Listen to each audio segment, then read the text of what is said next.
हम middle class लोग अपनी ज़िंदगी एक ही दायरे में गुजार रहे होते हैं, जिसे अमूमन रेट रेस कहा जाता है। हम लोग पैदा होते हैं, फिर स्कूल जाते हैं, फिर कॉलेज जाते हैं, फिर यूनिवर्सिटी जाते हैं और फिर हमें अच्छी सी जॉब मिलती है, जिसमें हम अपनी ज़िंदगी का जो प्राइम टाइम है वो 9 टू 5 ग्राइंड होते हैं और इन दी एंड हम लोग रिटायर होते हैं और रिटायरमेंट के बाद हमारी ज़िंदगी का खात्मा हो जाता है। हमें ये तो कहा जाता है कि पैसे जो हैं वो काफ़ी मेहनत से कमाए जाते हैं, तो लिहाजा उनकी सेविंग्स या उनकी बचत की जाए। लेकिन हमने आज तक देखा है कि सेविंग्स से कोई भी बंदा अमीर नहीं बन पाया और फिर होता क्या है कि हम दोबारा से उसी जो साइकिल है रेट रेस वाली उसको कंटिन्यू करते हैं और ये साइकिल जनरेशन चलती है। मतलब जो गरीब है वो गरीब ही रहता है और जो मिडिल क्लास है वो मिडिल क्लास ही रहता है। तो अब क्वेश्चन ये है कि इसका सोल्यूशन क्या है और आया कि हमारे पास सोल्यूशन है या नहीं। तो उसका जवाब ये है कि बिल्कुल हमारे पास इसका सोल्यूशन है, लेकिन हम लोगों ने कभी भी इस सोल्यूशन को एक्सेप्ट नहीं किया। पहले तो हमने ये सोल्यूशन सुनना ही पसंद नहीं किए थे और जब हमने सुने तो हमें एक्सेप्टेंस नहीं थी। फॉर एग्जाम्पल, अगर आपके पास सिर्फ 2,000 रुपये हैं, सिर्फ 2,000 रुपये, और उनको आप हर महीने इन्वेस्ट करते हैं, इस तरह इन्वेस्ट करते हैं कि हर साल बाद जिस तरह आपकी इंक्रीमेंट लगती है तो आप 10-10% आप अपनी इंक्रीमेंट बढ़ाते हैं। फॉर एग्जाम्पल, अगर आपने पहले साल में हर महीने 2,000 दिए तो फिर 12 महीने बाद अगले साल में आप लोग उसमें 2,200 रुपये और ऐड करें, 10% उसका ऐड करें, तो आप 45 ईयर्स के बाद आपकी वो जो अमाउंट है ना, वो अमाउंट 50 करोड़ हो जाएगी। मतलब अगर कोई बंदा 18 ईयर्स में ये इन्वेस्टमेंट शुरू करता है तो फिर by the age of 65 years उसके पास 50 करोड़ रुपए होंगे। अब यही आप देखें इन्वेस्टमेंट, और यही अगर हम बात करते हैं सेविंग्स की, तो अगर यही बंदा सिर्फ 2,000 रुपये सेव करता रहता तो उसकी जो टोटल वर्थ होती वो थी 1,70,00,000 रुपये। आप देखें किस तरह सिर्फ सेविंग्स और फिर इन्वेस्टमेंट में डिफरेंस देखें। चलें, अब आपने ये बात तो समझ ली कि अगर आप सिर्फ और सिर्फ 2,000 रुपये इन्वेस्ट करते हैं तो आपकी जो आने वाली जनरेशन है उनका फाइनेंशियल फ्यूचर तो फुली सिक्योर है। लेकिन अब दो सवालात और भी मजीद आते हैं।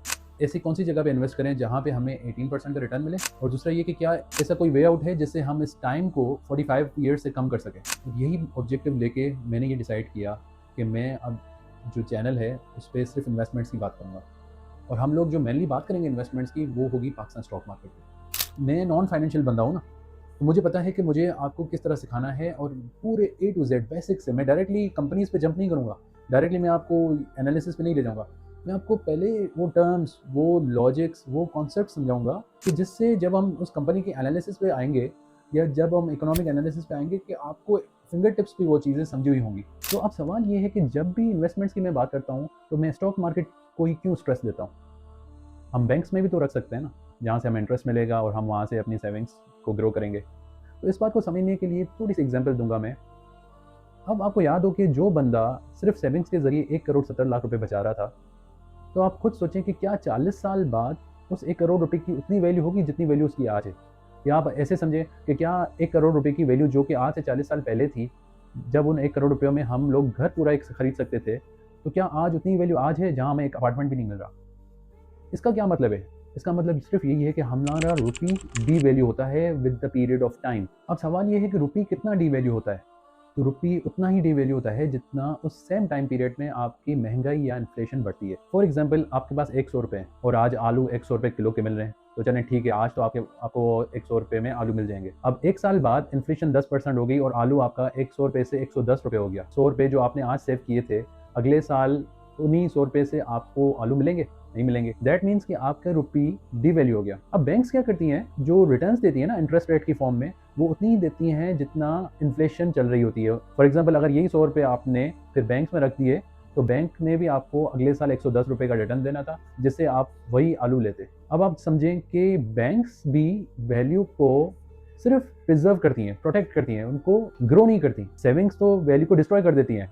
100 रुपये बाद आपको आलू नहीं मिल रहे थे, बैंक सिर्फ प्रोटेक्ट करती है। लेकिन हम लोग भी ड्यू टू शरिया रीजंस बैंक में इन्वेस्ट नहीं करते, ना ही हम रिकमेंड करते हैं, तो हम करंट अकाउंट में रखते हैं। करंट अकाउंट आपका वैल्यू वैसे भी डिस्ट्रॉय कर देते हैं। तो अब हमारे पास हल क्या बचता है? सिर्फ एक ही हल है कि हम लोग स्टॉक मार्केट में इन्वेस्ट करें। लेकिन अब सवाल ये है कि हम लोग ये कैसे इंश्योर करें कि पाकिस्तान स्टॉक मार्केट हमें एटलीस्ट इन्फ्लेशन से ज़्यादा रिटर्न देगा हर साल। तो उसी की वजह से तो ये कोर्स बना है, उसी की वजह से तो ये इन्वेस्टमेंट जर्नी हम शुरू करने जा रहे हैं, जिसमें हमें एक एक चीज़ बेसिक्स से लेकर एडवांस लेवल तक ले जाएंगे और ये इंश्योर करेंगे कि हम लोग इस काबिल हो जाएं कि हर साल एटलीस्ट इन्फ्लेशन को बीट कर दें, ताकि हमारी वेल्थ सिर्फ प्रोटेक्ट ना हो बल्कि ग्रो भी हो साथ साथ। क्योंकि यही ग्रोथ है जो कि कंपाउंड होती है, मल्टीप्लाई होने के बाद सालों बाद हमें एक अच्छा रिटर्न दे देगी, जो कि फिर हमारे लिए जनरेशनल वेल्थ सब लोग साबित होगा और हमारी जनरेशन इससे फ़ायदा उठाएंगी। तो अब वो वक्त आ गया है जिससे हमें फॉर्मली अपना सेशन शुरू करना है पाकिस्तान स्टॉक मार्केट पे। अब आपने इन्वेस्टमेंट्स की इंपॉर्टेंस समझ ली, सेविंग्स की जो डिसएडवांटेजेस है वो भी समझ लिए, और आपने ये भी समझ लिया कि पाकिस्तान स्टॉक मार्केट की क्यों।